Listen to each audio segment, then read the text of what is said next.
la fameuse entrevue d'embauche. C'est pas tout le temps facile de s'en tirer. Des capsules sur comment se préparer dans une entrevue, là, il y en a vraiment des tonnes partout sur Internet. Donc aujourd'hui, mon objectif, ça serait simplement de vous partager un truc pour, disons, deviner 75% des questions d'entrevue qui pourraient vous être posées dans une entrevue pour un poste professionnel.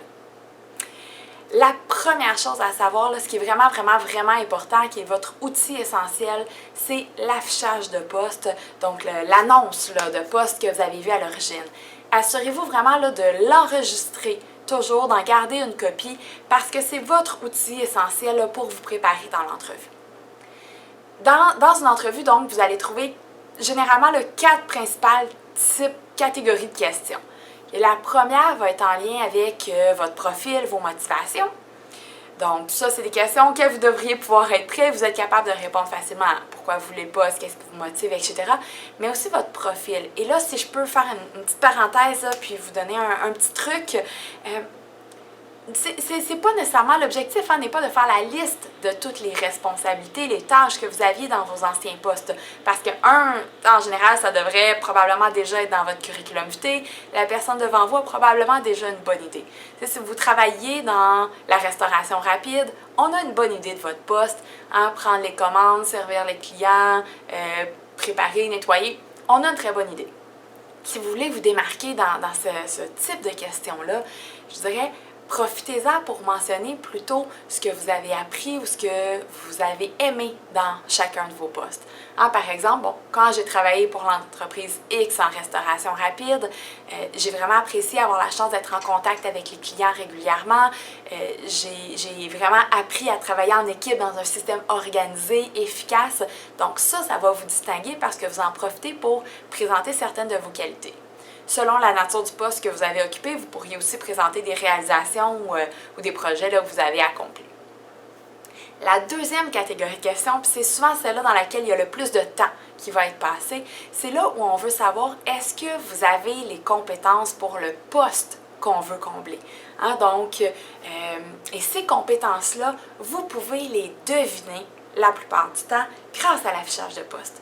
Donc l'affichage que vous avez conservé, en la lecture, on voit toujours une section qui vous dit « Ah, vous avez un excellent service à la clientèle, vous faites preuve de jugement, vous avez un souci du détail. » Donc, dans tous ces éléments-là. Bien, fort à parier là, que ce que vous allez avoir dans l'entrevue, c'est des questions exactement sur ces compétences-là pour savoir est-ce que vous allez être capable de combler le poste, de répondre aux attentes, aux exigences du poste. Alors, quand vous lisez l'affichage, allez cibler toutes les compétences qui sont présentées, annoncées. Et pour vous préparer, pensez à un exemple de situation dans le passé où vous avez déjà fait preuve de cette compétence-là. Donc, par exemple, qualité du service à la clientèle, on va reprendre celui-là.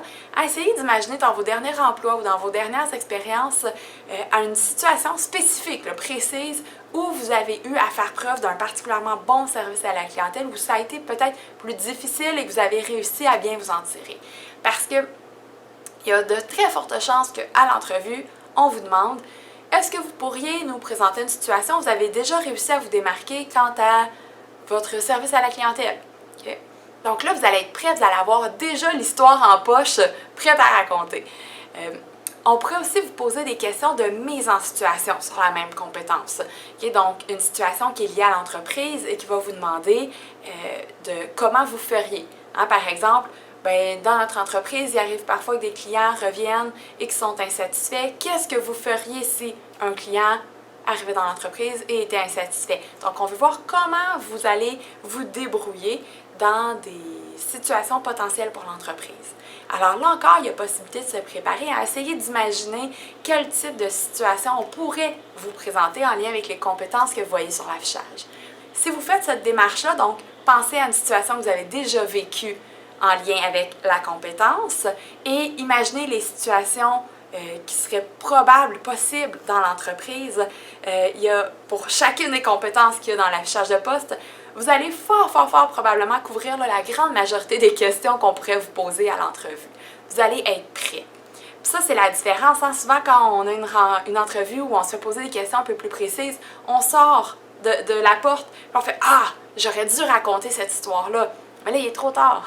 Alors, en se préparant à l'avance, vous avez déjà votre petit paquet d'histoires qui est dans votre poche, qui est prête pour raconter au besoin.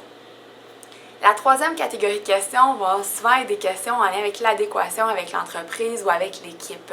Donc, prenez la peine d'aller vous informer au niveau des valeurs ou de la nature de l'entreprise. Souvent sur le site web, on va les découvrir parce que ça se pourrait très bien que, par exemple, l'entreprise, parmi ses valeurs importantes, a le développement durable, par exemple. Bien, peut-être qu'en entrevue, on va vous demander, chez nous, le développement durable, c'est vraiment quelque chose d'important. Comment vous allez contribuer à cette valeur-là si vous avez le poste? On peut peut-être bégayer parfois qu'on n'a pas été prêt. Donc, allez voir le site web, allez découvrir les valeurs, comment vous pourriez contribuer à ces valeurs-là. Comment vous pourriez contribuer à l'équipe, au succès de l'équipe. Quelles sont vos attentes envers le superviseur et qu'est-ce que vous pouvez apporter. La fameuse question des forces, des faiblesses n'est pas toujours présentée de cette façon-là, mais ça peut revenir quand même d'une forme ou d'une autre dans l'entrevue, donc on devrait être prêt à ça. Et le quatrième type de questions va être des questions un peu plus d'ordre technique. Par exemple, la maîtrise de certains logiciels, de langue ou de disponibilité selon l'affichage. Et là encore, donc l'outil, votre affichage, est vraiment important et vraiment là pour vous parce que vous allez être capable d'anticiper les questions un peu plus techniques qu'on pourrait vous poser par rapport au poste.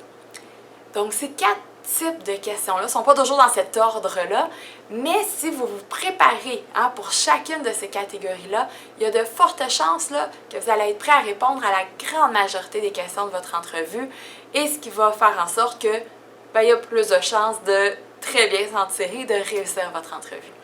Alors, j'espère que mes petits trucs vous ont aidé. La chose à retenir, surtout, n'oubliez pas, conserver, enregistrer l'affichage du poste quand vous postulez sur un nouvel emploi. Ça va vraiment pouvoir vous aider à vous préparer.